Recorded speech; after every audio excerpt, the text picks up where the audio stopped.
सुप्रभात। आज हम आपको पढ़ाएंगे, जैसा कि हमारा पूर्व से ही चल रहा है, जयशंकर प्रसाद गीत हमने समाप्त कर दिया है। आज हम आपको पढ़ाएंगे श्रद्धा मनु। इसमें से हमने 2 पार्ट दोस्तों करा दिया। आज हम तीसरे पार्ट पर आए हैं। थोड़ा सा 2 मिनट में आपको हम इनके साहित्यिक परिचय से अवगत करा दें। एक बार रिकॉल कर लीजिए, क्योंकि जयशंकर प्रसाद छायावाद के प्रवर्तक, छायावाद के स्तंभ माने जाते हैं। पंत प्रसाद निराला और महादेवी वर्मा, यही हमारे क्या हैं, छायावाद के स्तंभ हैं। तो ध्यान दीजिएगा, यह प्रेम और सौंदर्य के कवि माने जाते हैं। जयशंकर प्रसाद का जन्म सुमनी शाह परिवार में 1889 में हुआ था और 1937 में, कहने का मतलब है कि लगभग 37 वर्ष की अल्पायु में इन्होंने अपने प्राणों को त्याग दिया। इसके साथ ही भी इन्होंने हिंदी साहित्य की जो सेवा की, कहानीकार के रूप में, उपन्यासकार के रूप में, नाटककार के रूप में और काव्य रचनाओं के रूप में इनका अभूतपूर्व योगदान है।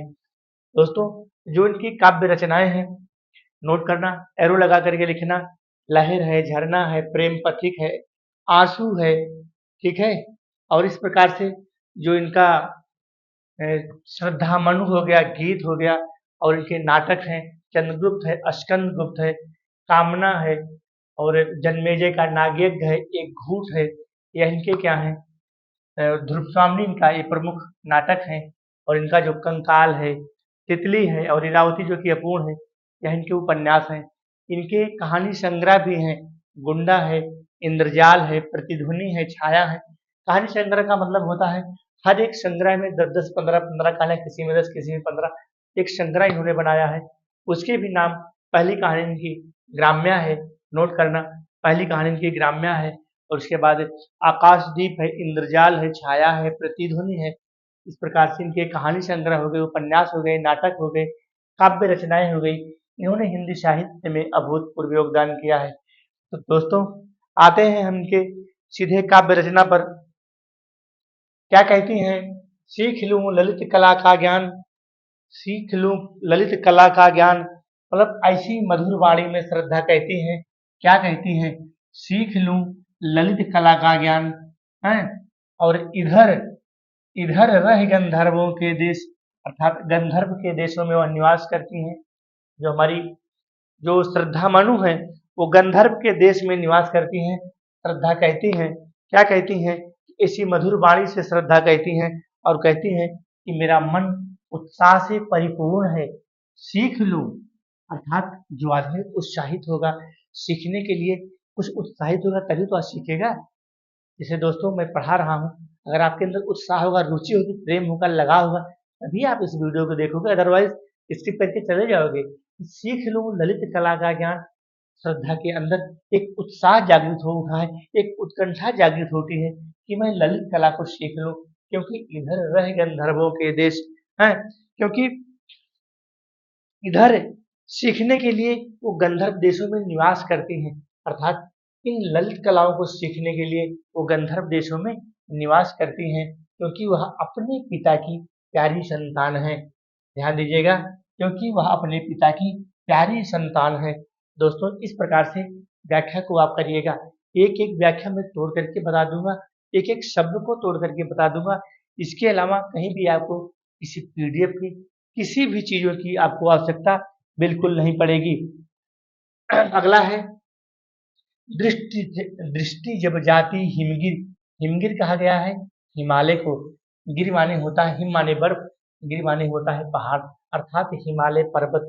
दृष्टि जब जाती हिमगिर की ओर, जब श्रद्धा की दृष्टि, जब श्रद्धा के नेत्र, श्रद्धा की पलकें जब हिमालय की ओर जाती हैं, क्या करता है, प्रश्न करता मन अधिक अधीर। जो उनका मन पूरी तरह से अधीर हो चुका है, जो पूरी तरह से क्लांत हो चुकी है, जो पूरी तरह से थक चुकी हैं, उनका मन प्रश्न करता है। कैसे प्रश्न करता है, हैं? अनेक प्रकार से उनका मन अनेक प्रकार से अनेकों अनेक प्रश्न करता है। कैसे, धरा की यह सिकुड़न भयभीत, आ कैसी हो क्या है पीर। कहने का मतलब है दोस्तों कि पृथ्वी की जो सिकुड़न है, हैं? इस प्रकार से मन को भयभीत कर देने वाली है। धरा माने पृथ्वी होता है, पृथ्वी की यह सिकुड़न, पृथ्वी की जो यह सिकुड़न है, इस प्रकार से उनके मन को भयभीत कर देने वाली होती है। आह कैसी है यह पीर, पीर माने होता है पीड़ा, और उनके मन में अथाह पीड़ा, अथाह कष्ट और दुख और दर्द उनके हृदय में, उनके अंतस्थल में हिलोरे ले रहे हैं। कहने का मतलब है धरा की यह सिकुड़न, अर्थात पृथ्वी की धरा की यह जो सिकुड़न है वह उनके मन को, उनके हृदय को भयभीत कर देने वाली है। और आह कैसी हो, अर्थात उनका मन, उनका जो हृदय है उनके अंदर एक कष्ट, दुख, पीड़ा और वेदना की आहें भर रहा है। दोस्तों इसको थोड़ा सा हम ऊपर कर देते हैं और हम आते हैं नेक्स्ट लाइन पर। यहाँ से आपको देखते हैं, ठीक है। बढ़ा मन और चले यह पैर, कितना सुंदर, कितना सजीव और सुंदर वर्णन किया है।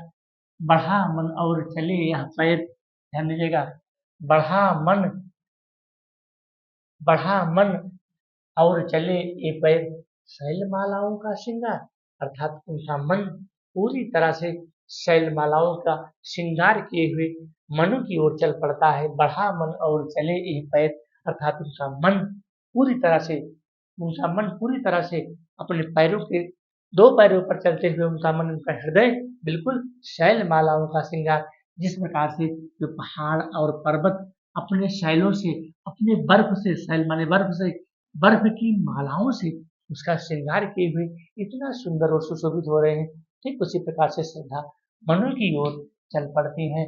और क्या, आंख की भूख मिटी यह देख, जब वह मन को देखते हैं, श्रद्धा जब मन को देखते हैं तो उसके शरीर की, उसके काया में जितनी भी भूखें, जितनी प्रकार की भूखें हैं सब वह मिट जाती हैं। और आह कितना सुंदर संभार, संभार माने संयोग या सुंदर, अर्थात यह कितना सुंदर, यह कितना सुंदर संयोग है।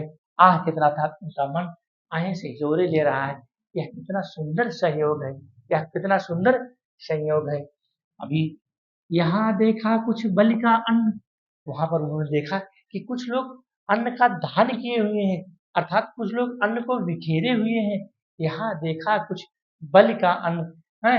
अब भूत हित रत किसका यह दान, अब उसको पता ही नहीं चल रहा था कि इस एकांत और निर्जन स्थान पर भूत, अर्थात भूत प्रेत का मतलब होता है जहाँ पर कोई जीव न हो, वहां जहाँ पर कोई जीवात्मा न हो। भूत हित रत, अर्थात रत माने, अर्थात ऐसा लग रहा था कि जैसे यहाँ पर कोई प्रेत वासना ने इस अन्न का यहाँ पर दान किया हुआ है। भूत हित रत है, ऐसा लग रहा था जैसे कोई प्रेत वासना अपने प्रेम में व्याकुल होकर के कहीं कुछ दान किया हुआ है। अलग कर जाता है।